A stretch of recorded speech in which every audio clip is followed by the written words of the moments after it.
Hi everyone.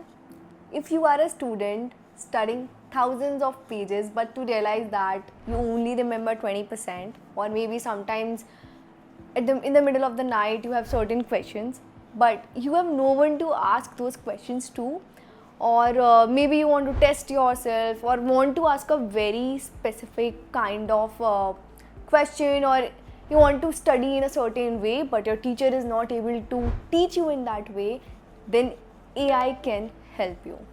Yes, I'm telling you that AI can be your study buddy, a mentor who is available 24/7. I'm not saying that online or offline classes can be substituted. Well, that depends on your discipline and how you use AI, but it can certainly help you study effectively and efficiently. So today I'm going to tell you how can you use AI with certain prompts which would help you in concept clarity, learning mnemonics, third, making notes, fourth, testing yourself, and case-based learning. So let's get started. So I've opened a new window and I'm going to write, hi, I am a CA inter student and I want you to be my tutor. Would you help me with concepts, notes and mock test? So it has asked me which subject you want to start with. I'll say I want to start with taxation, and since I want to focus on ICI module, I'll also write and want to focus on ICI study material for November 25 attempt. So you can see it has broken down the syllabus into 5 parts. Like it has entirely structured whatever we are going to do, which is syllabus breakdown, concept, summary notes, practice questions and regular mock test. So now it has started. Okay, let's start with basics, which is your income tax basic concepts and definition. So I'll say yes, I want to learn first. So now this I'm telling you about how you can learn concepts with the help of ChatGPT, or for that matter any other AI tool. So now it is explaining me that income means any profits or gains, previous year, assessment year. Okay, now I'll ask, it has also given me an example. I will ask now, okay, can you make notes with diagrams and charts? Okay, so now you can see that it has made a flow chart. For example, if you want to determine the residential status of a person, then it is divided. Okay, did the person stay in India for more than 182 days? Yes or no? Then did the person stay more than 60 days? Yes or no, etc. And it has asked me, okay, do you want to prepare a downloadable PDF? I would say yes. PDF would be helpful. So we covered 2 things here, concepts and notes. Now I'm gonna ask ChatGPT, can you give me a mnemonic to remember the heads of income and taxation? So you can see a PDF has been downloaded here. Once you download it, you will see all the flowcharts there. Now I'm going to move to the next part, which is learning mnemonics. I have typed my prompt. So let's see what we get. So you can see smart hogs bring clever offers, which is S for salary, H for house property, B for business, clever, C for capital gains, offers, O for other sources. You can of course give a more specific prompt that you want funny mnemonics, or maybe in the form of a song, any kind of poem, etc., and it would give you those kind of mnemonics. That was the third part. Now we will ask, that's helpful, can you please test me on these topics, make a quiz. These are very simple prompts.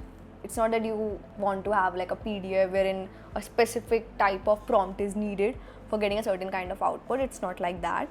You can see just like a natural language I would have been asking someone. So now it has created a quiz for me. Okay, how many heads of income are there under income tax? Which of the following is not a head of income? Then income earned by running a shop will be classified under which, and so on. You can also ask ChatGPT that, okay, can you give me questions one by one, and once I share an answer with you, you throw me second question. Like it can be more intuitive as you want to. You just have to write the suitable prompt to get whatever you want to.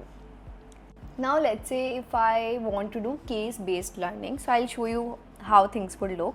So for example, I typed this prompt, can you explain me capital gains with all relevant case laws and examples. It started with what is capital gain, what is the definition of capital asset, transfer, etc. What are the types of capital gains, and you can see it has made a very good intuitive table of what is the holding period, what is the tax rate, and explanation for each of them, and so on. It has also given me relevant case laws.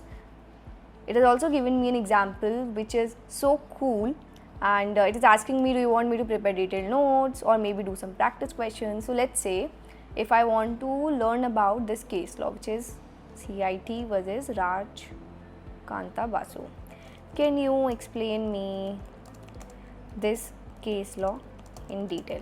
Okay, so now it has started giving me the answer. It starts with key legal issue, what constitutes a transfer, what is the background, Supreme Court's decision, and what were the key takeaways, principle established. And by doing this case analysis, you get to understand a particular section so well that you will never forget it. Whenever you will think about a particular section, you would know, okay, years back such situation happened, and due to which Supreme Court gave this ruling, and hence the key takeaways are in the form of this section. That's how we interpret this section now. So now it is also telling me why this case is important for CA intertaxation. It clarifies that capital gains tax is not limited to traditional sales. Then it is also giving me examples that even if you are selling shares, this is also a transfer of capital asset, and so on. So I found this really helpful and intuitive for a student to understand concepts and just simply ask, okay, I am reading, let's say, section 114, or maybe I am reading charitable trust provisions for income tax. Can you explain me this with an example? And like a very good example might be, you just solved a question and you committed a mistake, and for some reason you are not able to understand why you were wrong. Like this used to happen with me as a student, that sometimes I would just commit a mistake, I would read the explanation, but I won't be able to understand why this mistake happened. I won't be able to make out that, okay, I thought about this thing in a wrong way and hence it happened. So it can explain you about, okay, what are the mistakes you committed and how can you avoid them.